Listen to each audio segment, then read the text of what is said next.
Elara felt the weight of the world pressing down on her shoulders. It wasn't a dramatic movie-style weight, just the everyday kind that seeped into her bones and made everything feel heavy. The year was 1957, and the world outside her small dusty town of Willow Creek was buzzing with new cars, new music, and talk of rockets to the moon. But inside Elara's head, things moved at a snail's pace. She was 16, an age when everything was supposed to be exciting, full of promise. For Elara, it felt more like a hallway of closed doors. Her family's diner, the rusty spoon, smelled perpetually of stale coffee and frying grease, a scent that clung to her clothes and hair, no matter how much she washed. Her parents, good people through and through, were constantly worried about bills, about the lukewarm stream of customers, about making ends meet. Their worries were quiet, unspoken things, but Elara felt them like a damp chill in the air. School was a blur of textbooks and half-hearted discussions. Her best friend Sarah was obsessed with boys and rock and roll music, constantly flipping through magazines with impossibly handsome singers. Elara would nod along, pretending to care, but the truth was, music, like everything else, felt flat to her. A string of notes, a beat. It was just noise. It didn't stir anything inside her. She'd heard talk about this new sensation, Elvis Presley, whose records were flying off the shelves. Sarah would rave about his voice, his looks, his scandalous hip swiveling. Elara just shrugged. Another singer, another fad. What difference did it make? She spent her afternoons, after school, helping out at the diner, wiping down sticky counters, refilling sugar dispensers, and listening to the droning hum of the refrigerator. Sometimes she'd stare out the window at the single cracked pavement road that snaked through Willow Creek, imagining it stretching out into a limitless highway, taking her somewhere, anywhere else. But she never moved. She felt stuck, rooted to this spot, an invisible chain around her ankle. Even her dreams felt muted. While Sarah fantasized about going to Hollywood or marrying a movie star, Elara dreamt of quiet places, of open fields where the wind would blow away the dust, of her life where the air felt light instead of heavy. She wanted to feel something profound, something that would shake her out of this dull lethargy.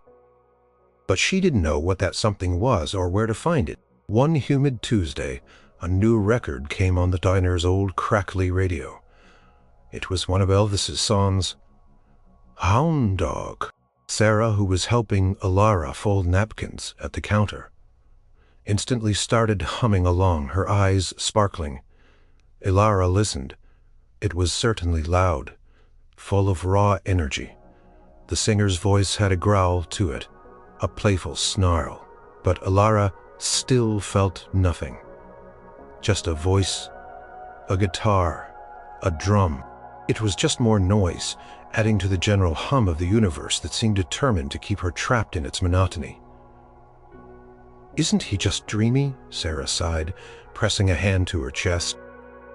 "And his moves, oh, Elara, you just have to see him live. They say he makes the girls scream so loud. The whole building shakes." Elara just managed a weak smile. "I'm sure he does, Sarah." She imagined the screaming, the shaking. It sounded exhausting. She preferred quiet. But even as she thought it, a tiny, almost imperceptible whisper started in the back of her mind, a whisper that sounded nothing like her usual thoughts. It sounded almost intrigued. It was quickly drowned out by the clatter of plates and the drone of the radio. But for a fleeting second it was there, a spark. Tiny, almost imperceptible flicker in the vast gray landscape of her inner world. She dismissed it, just a passing thought. What could a singer, any singer, possibly do to change the weight she felt? What magic could he possess to lift the burden from her shoulders? She truly believed there was none, and that belief was perhaps the heaviest weight of all. She finished folding the napkins, stacking them neatly in a wooden dispenser. The aroma of grease and stale coffee filled her nostrils. She longed for a breath of fresh air, a moment of silence where she could just be without the constant hum of life's demands. She knew, deep down, that she needed something to change, but she had no idea what that change could be or how to even begin to find it. The world outside the diner's window beckoned, full of unknown possibilities, but she felt anchored, unable to break free. She sighed, a long, weary exhalation that felt too heavy for a girl her age. The following Saturday, Elara was once again at the diner, meticulously wiping down the checkered tabletop. Her mind wandered, as it often did, to the dull predictability of her life. She envied Sarah's effortless enthusiasm, her ability to find joy in things as simple as a new song or a gossip magazine. Elara felt like she was missing a piece of herself, a part that allowed others to truly feel things. Suddenly, Sarah burst through the diner door, practically vibrating with excitement. Her bright red scarf seemed to ripple with her energy. "Elara, you will not believe what I just heard." Elara braced herself. "What is it, Sarah? Did Bobby Jenkins finally ask you to the soda shop?" Sarah waved her hand dismissively. No, something much bigger. Elvis, he's playing in the city, just 2 hours away. Can you believe it, Elvis Presley, in our own state?" She unfolded a crumpled newspaper clipping, its edges worn from enthusiastic handling. Elara peered at it. The headline read, "The King of Rock and Roll to Electrify Memphis." Beneath it was a blurry photo of Elvis, his dark hair slicked back, a mischievous smirk on his lips. He looked confident, magnetic, even in a grainy picture. Memphis, Elara echoed a flicker of something she couldn't quite name stirring within her.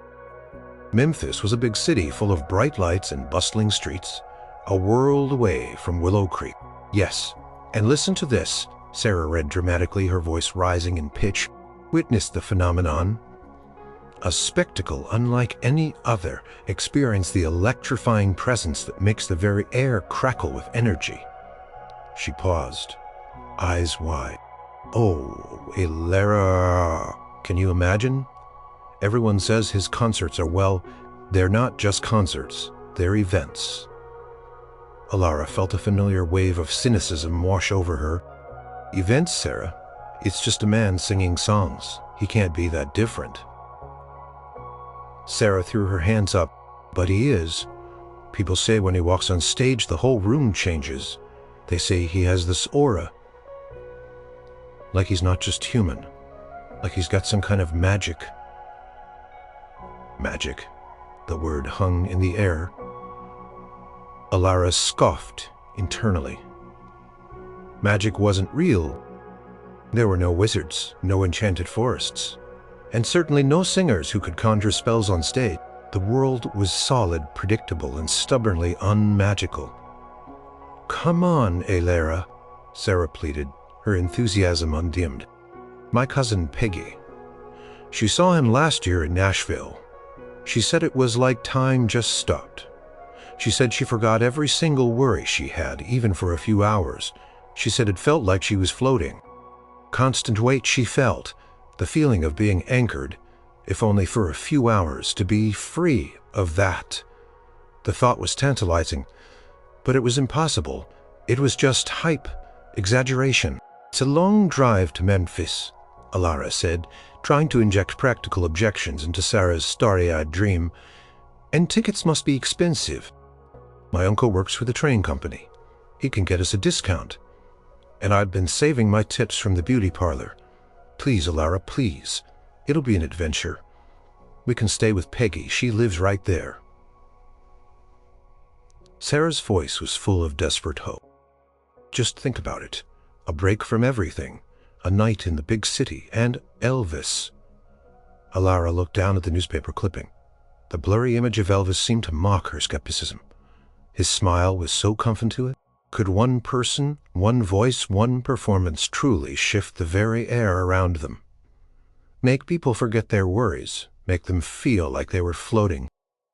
It sounded like a fairy tale, and Elara was far too grounded for fairy tales. Yet a tiny seed of curiosity, no bigger than a pinprick, began to sprout in her heart. What if Sarah and Peggy weren't exaggerating? What if there was something more? What if this Elvis Presley could actually do what no music had ever done for her before? Make her feel something. Not just a fleeting emotion, but a profound shift, a lightening of the load she carried. The idea was outlandish, impossible, but the thought of feeling light even for a moment was too tempting to dismiss outright. She looked at Sarah's expectant face, her eyes shining with unwavering belief. And, for the first time, in a long time, Elara felt a tremor. Of something other than resignation. It wasn't excitement. Not yet. But it was a flicker, a small, tentative glimmer of something that felt suspiciously like hope. I don't know, Sarah, Elara said, not quite shutting down the idea. I'll have to ask my parents. She knew they would be hesitant about the cost, about the trip. But the very fact that she was considering it, that she wasn't dismissing it outright, was a monumental shift. The weight still pressed, but for a moment she imagined it might just lift. Asking her parents was harder than Elara thought. They were hesitant as expected. Memphis is a big city, Elara, her mother said, kneading dough with flour-dusted hands. And those Elvis concerts, they're rowdy, from what I hear. Her father, polishing the diner's old coffee urn, added, "It's a lot of money for a ticket, sweetheart, and the train fare. We're tight this month." Elara felt the familiar disappointment settle in. She'd known this would happen. Her fleeting hope began to deflate. But Sarah's aunt is letting us stay, and her uncle can get us a discount on the train. Please, Mama, Papa? Sarah says it's a once-in-all-I-prove thing. She even managed to sound a little enthusiastic, channeling Sarah's energy. Her parents exchanged a glance. They saw the quiet longing in Elara's eyes, a longing they hadn't seen in a long time. Her mother wiped her hands on her apron. "Elara, you haven't asked for anything like this. Are you sure you want to go?" "Yes," Elara said, surprised by the firmness in her own voice. I think I do." The word yes felt like a small, strong current flowing through her. After a lengthy discussion, weighing pros and cons, and a promise from Elara to work extra shifts at the diner for the next month, they finally relented. Her mother hugged her tight. "Just be careful, all right, honey, and call us when you get there." Elara felt a strange mix of relief and trepidation.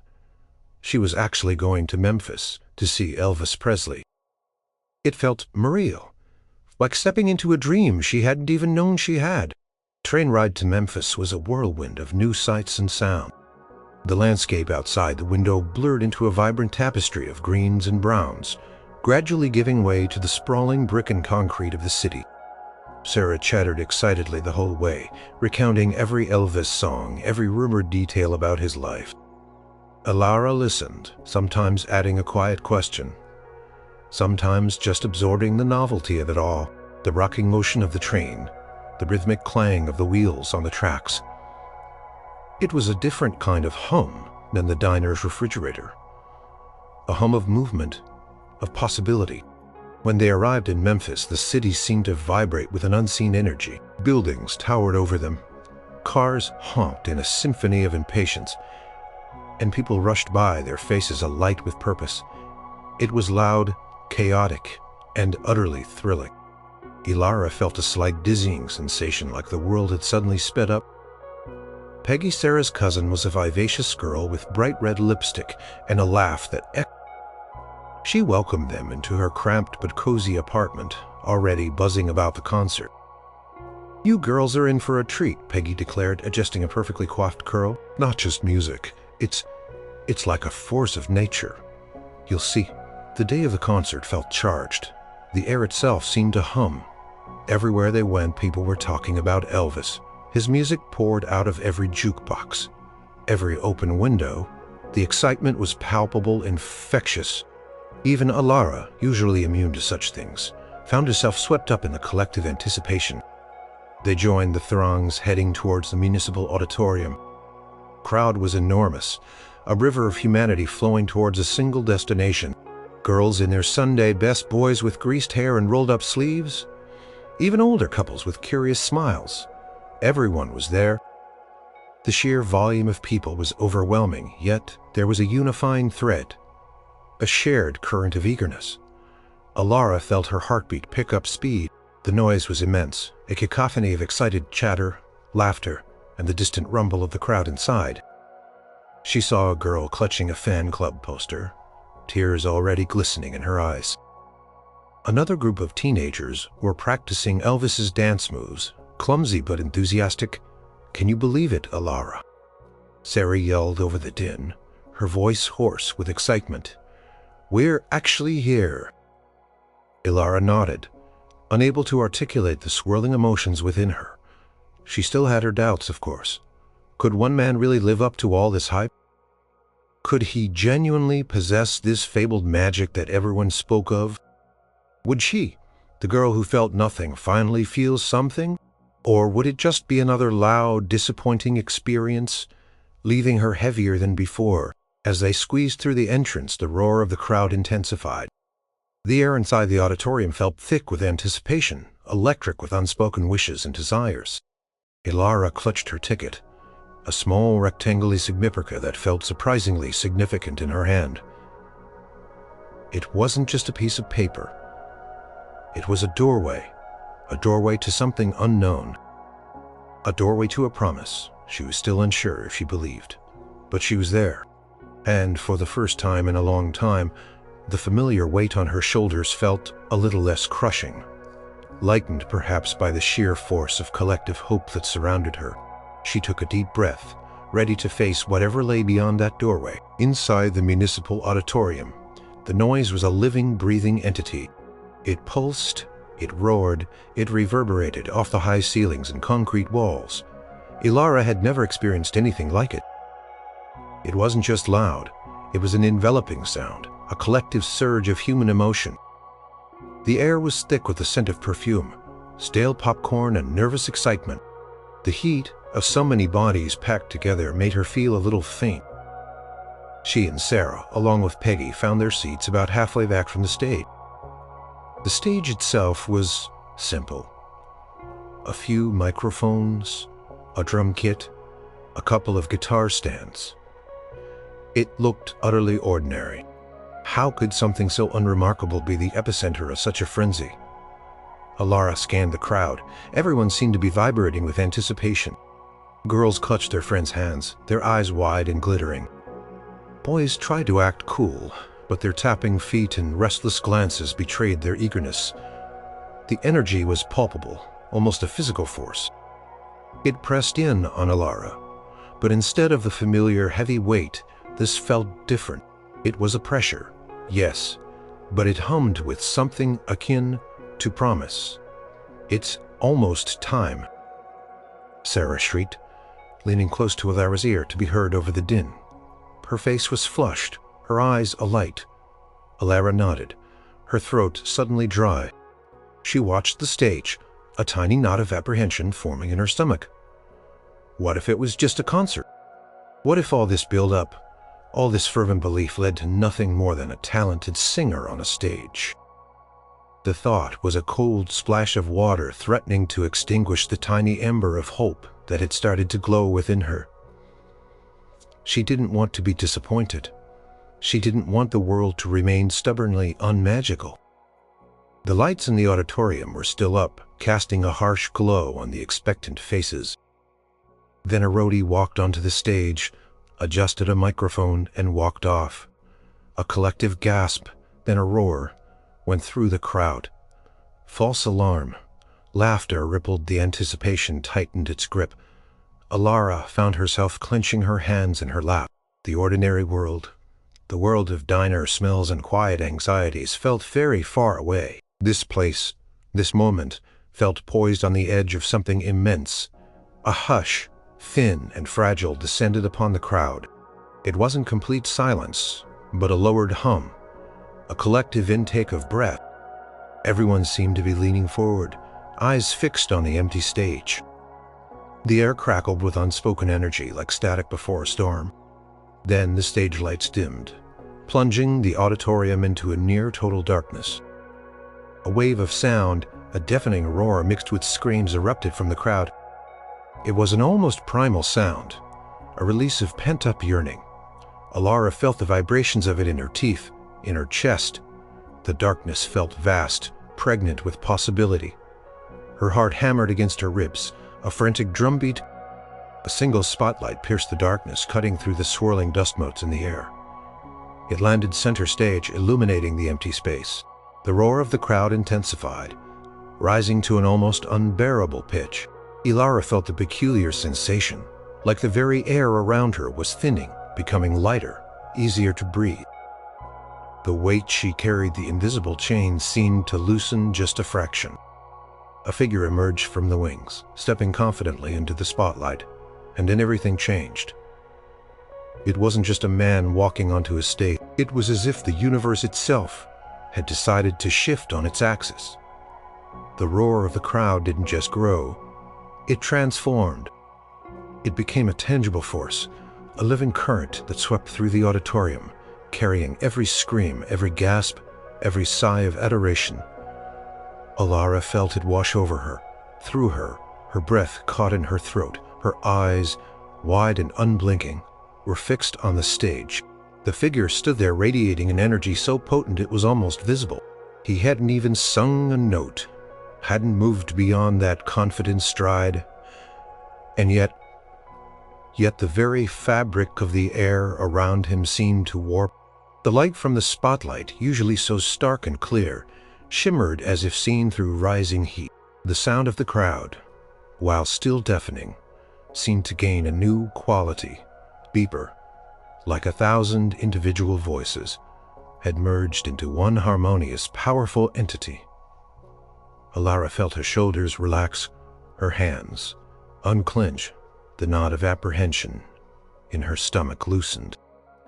All her cynical doubts, all her carefully constructed defenses began to crumble, not with a crash, but with a silent, gentle dissolution. For the first time in her life, she felt truly, undeniably present. All thoughts of the diner, of school, of her everyday worries simply evaporated, replaced by an overwhelming sense of wonder. The world outside, the dull, heavy world of Willow Creek, had ceased to exist. Only this moment remained, and in this moment, on this stage, a miracle was beginning to unfold. He stood there still as a statue for a single breathtaking second, and the world held its breath with him. Elvis Presley. He wasn't just a man, he was an event, a phenomenon. His presence was so commanding, so utterly undeniable, that Elara felt a strange sensation, like the very molecules in the air around him were vibrating at a different frequency. The spotlight seemed to intensify on him, not just illuminating him, but making him glow from within. Then he smiled. It was a slow, easy smile, one corner of his mouth tipping up, and a collective sigh went through the audience. A soft, reverent sound that was almost drowned out by the renewed screams. Elara felt it deep in her chest, a tremor of something new, something she had never experienced. It was not hero worship, not yet, but a raw, unadulterated awe. He took a microphone from its stand, his movements fluid and unhurried. He said nothing, but his eyes, dark and intense, scanned the crowd, seeming to make contact with everyone, even Elara, far in the back. In that instant, she felt a profound connection, as if he saw her, truly saw her through the swirling chaos of the auditorium. Then his band struck the first chords of their opening song. It was a powerful, driving rhythm, a raw, bluesy riff that resonated not just in the air, but directly in Elara's bones. The sound was unlike anything she had ever heard from a record player. It was deeper, richer, alive. The bass vibrated through the floorboards, up through her seat, into her very core. The drums were a heartbeat, steady and strong. The guitars wailed and growled, full of passion. And then he sang. His voice wasn't just a sound, it was an experience. It started low, a gravelly rumble that sent shivers down Elara's spine, then rose, soaring with an incredible power and clarity. It was full of emotion, of longing, of joy, and a playful swagger that made her lips twitch into an involuntary smile. And that's when it truly began.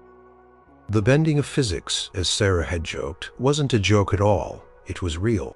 As Elvis sang, the air in the auditorium seemed to thicken and thin simultaneously.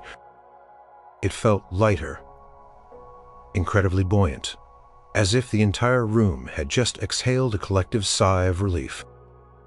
Yet at the same time, the air became charged, electric, almost visible in its intensity. The dust motes dancing in the spotlights seemed to swirl and coalesce into patterns, moving in time with his voice. Elara felt a strange pressure in her ears, not unpleasant, but like a change in altitude.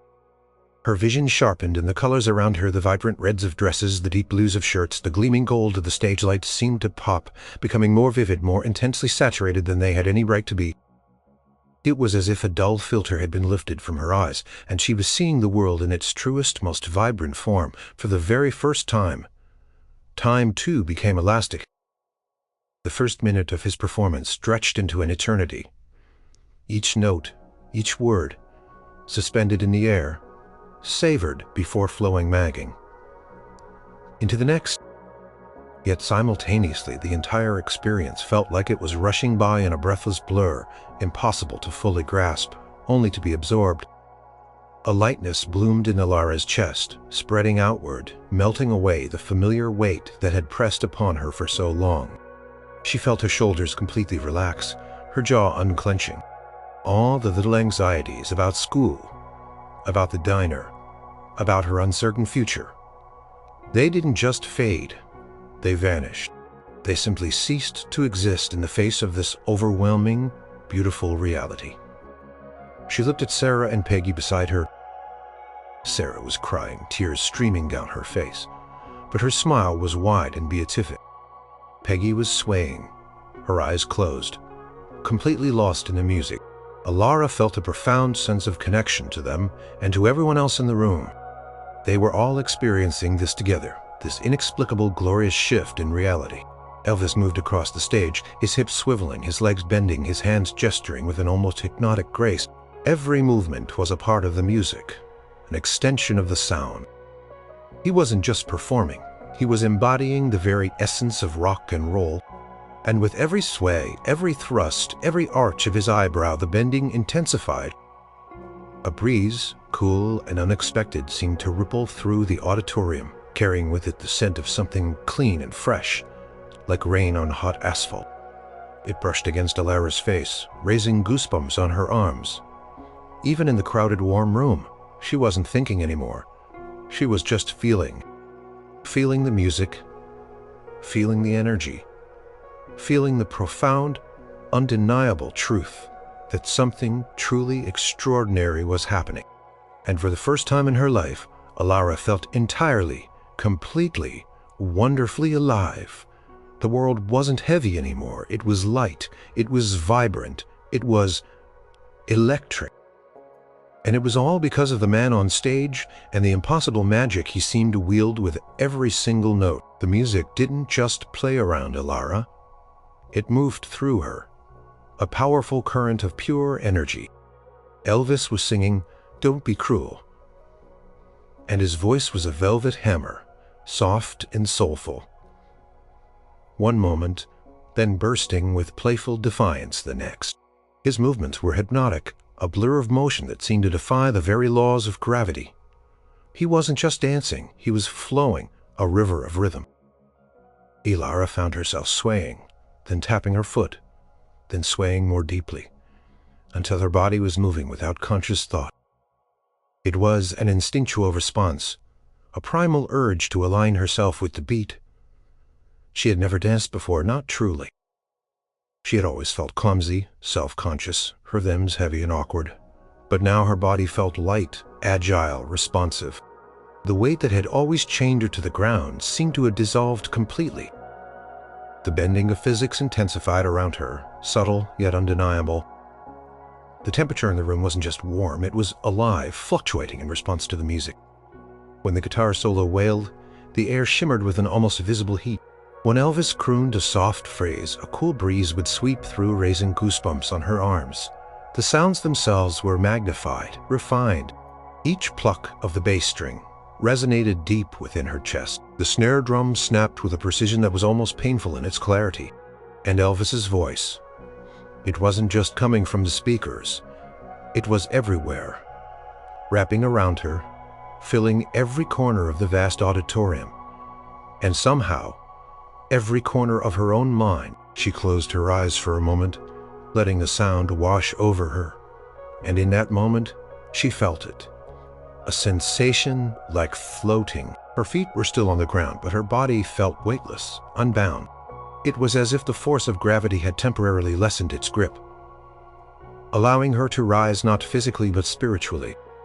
Her lungs expanded easily, taking in deep, satisfying breaths that felt cleaner, purer than any air she had ever breathed in Willow Creek. When she opened her eyes, the auditorium seemed to have transformed. The mundane seats, the concrete walls, the dusty air, they were gone, replaced by a vibrant tapestry of light and sound. The stage lights weren't just lights. They were beams of pure liquid color, swirling and dancing, casting fantastic shadows that morphed with Elvis's every move. The faces of the crowd around her were no longer just a blur of strangers. They were illuminated, each one a unique expression of joy, wonder, and unadulterated passion. Elara noticed small, almost imperceptible details. A woman's hair, usually perfectly coiffed, seemed to lift and settle with the rhythm of the music. A dropped program on the floor fluttered gently, as if caught in an unseen current of air. The very floor beneath her feet seemed to subtly vibrate, not from the bass, but from the collective energy of everyone in the room, moving as one. Her internal monologue, usually a critical self-doubting commentary, had completely vanished. There was no room for it. Her mind was utterly absorbed in the present moment, swept away by the overwhelming sensory input. She wasn't thinking about her problems. She wasn't worrying about the future. She wasn't dwelling on the past. She was simply experiencing. It was everything she had secretly longed for, without even knowing how to name it. This feeling of being utterly free, of being completely absorbed in something so magnificent that nothing else mattered. This was the magic Sarah had talked about. This was the event. Elvis moved to the edge of the stage, leaning into the crowd, extending a hand as if to pull them all closer. Collective scream erupted, but it was a scream of pure ecstasy. He winked, and the sound of 1,000 cameras clicking filled the air, a rhythmic staccato that somehow blended into the music.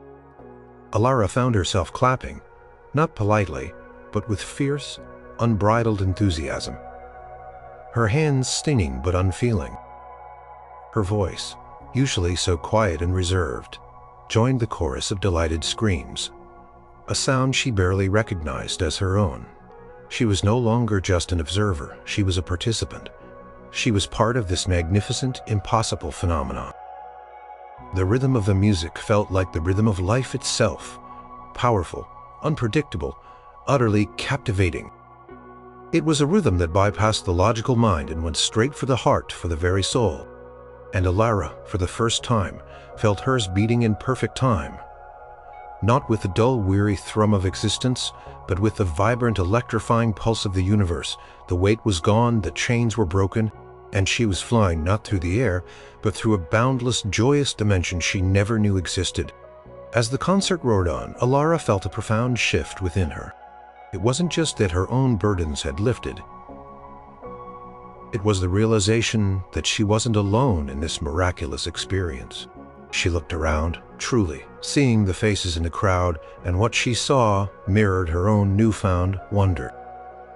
To her left, Sarah was dancing without a care in the world, her arms flailing joyfully, her hair a wild bouncing halo around her head.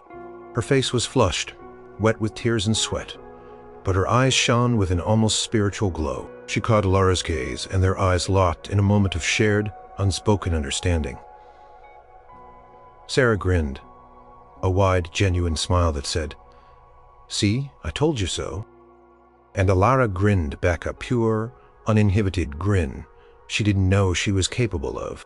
On her right, Peggy, usually so composed, was lost in the music, her body swaying with an uncharacteristic abandon. She was singing along, her voice surprisingly strong, her eyes closed in blissful concentration. Even the older couple in front of them, initially reserved, were now tapping their feet and nodding their heads, a quiet smile playing on their lips, their eyes soft with a gentle wonder. It was a shared magic.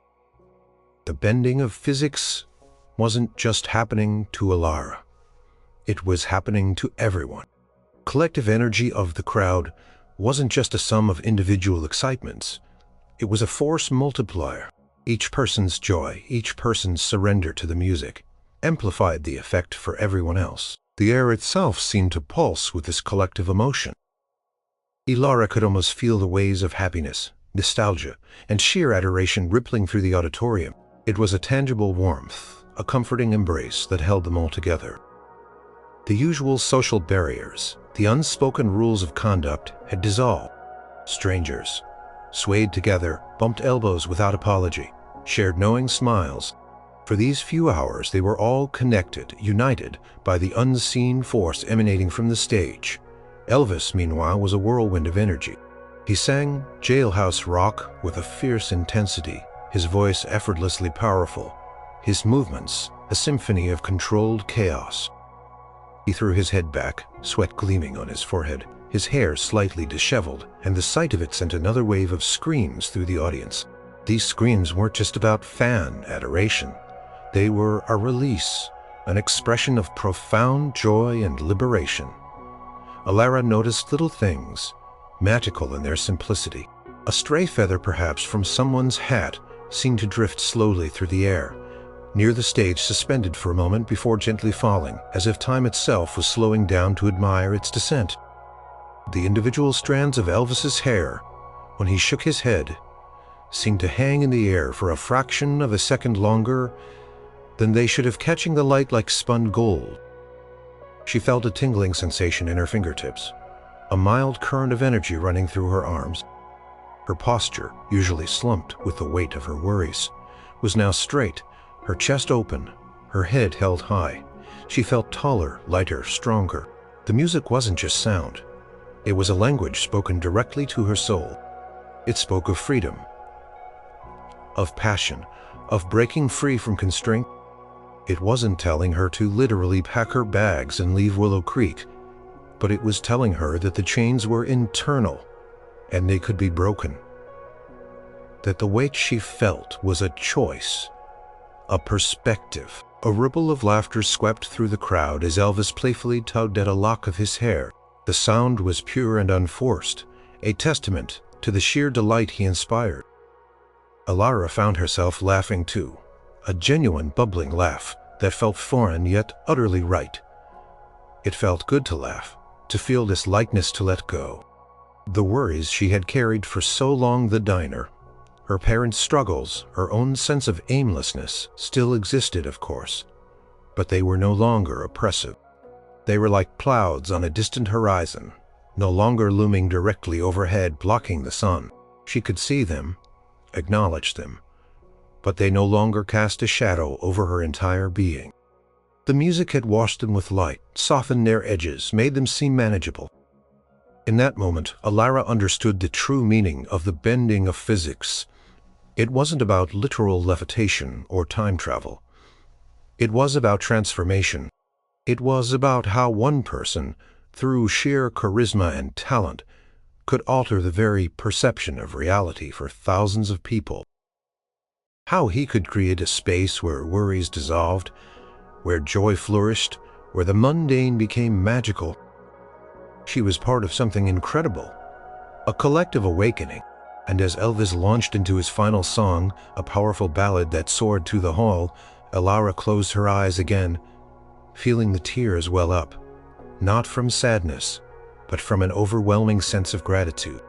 Gratitude for this experience, for this shared magic, for the undeniable truth that the world was far more wondrous, far more alive than she had ever dared to believe.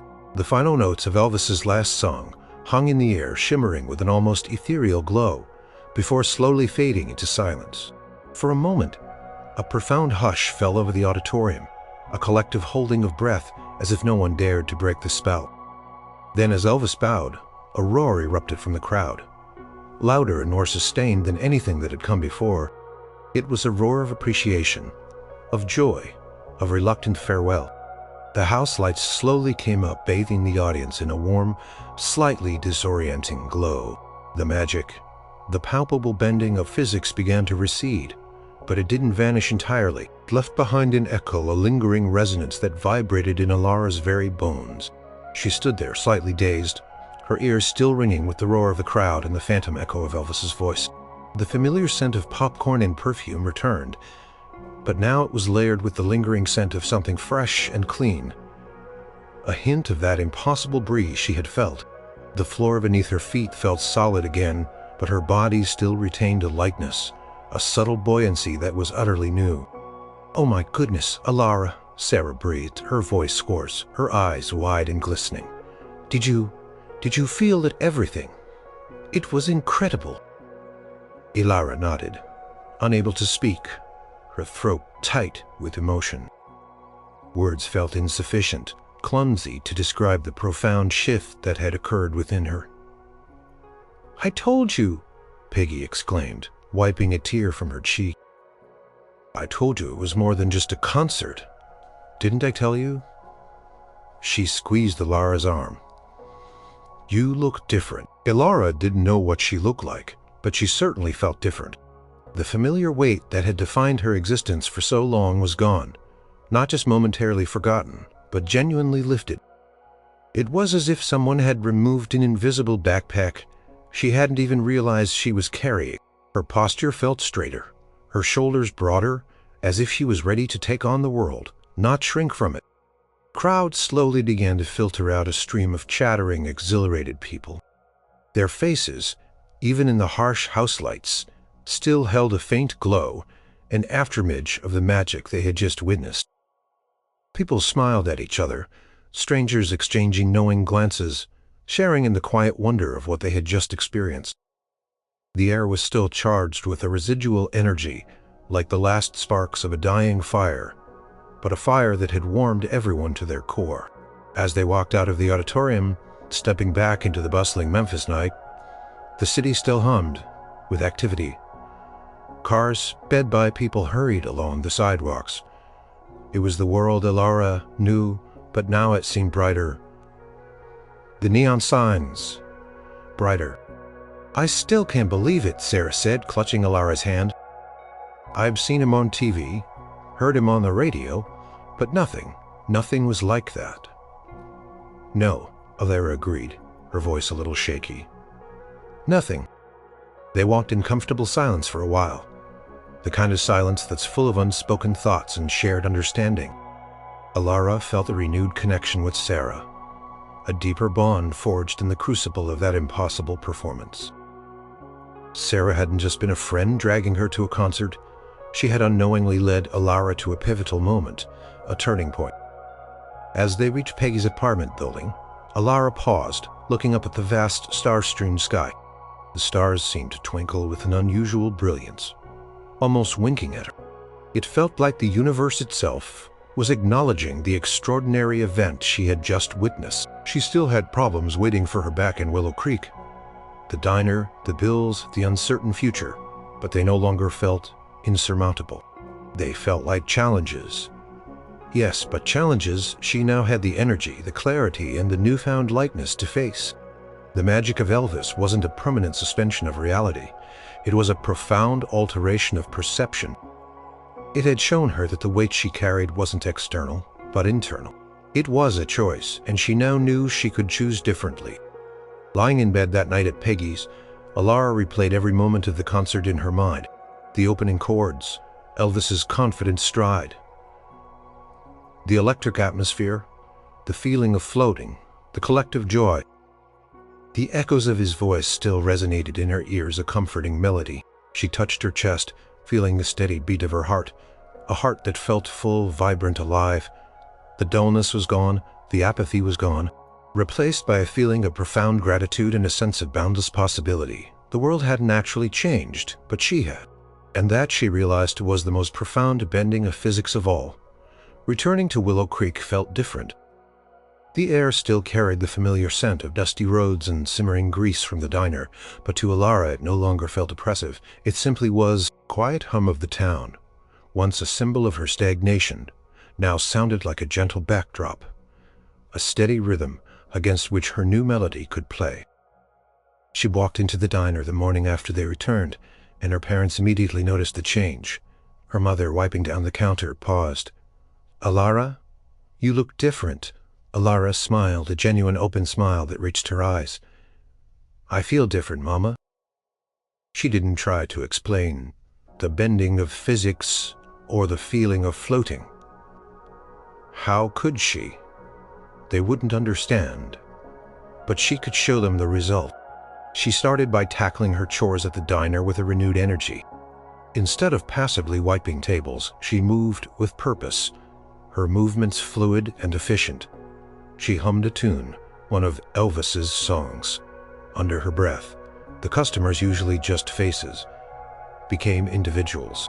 She found herself making eye contact, offering a genuine smile, even striking up a brief conversation with Mr. Henderson, the taciturn farmer who always ordered the same black coffee. "Morning, Mr. Henderson. Coffee's fresh this morning, just brewed." He grunted as usual, but then surprisingly he offered a faint, almost imperceptible smile back. It was a small thing, but Elara felt a warmth spread through her.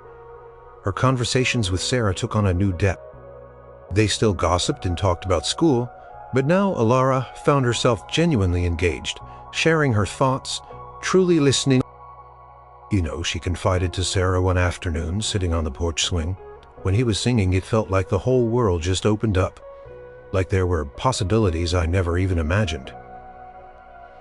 Sarah nodded, her eyes distant.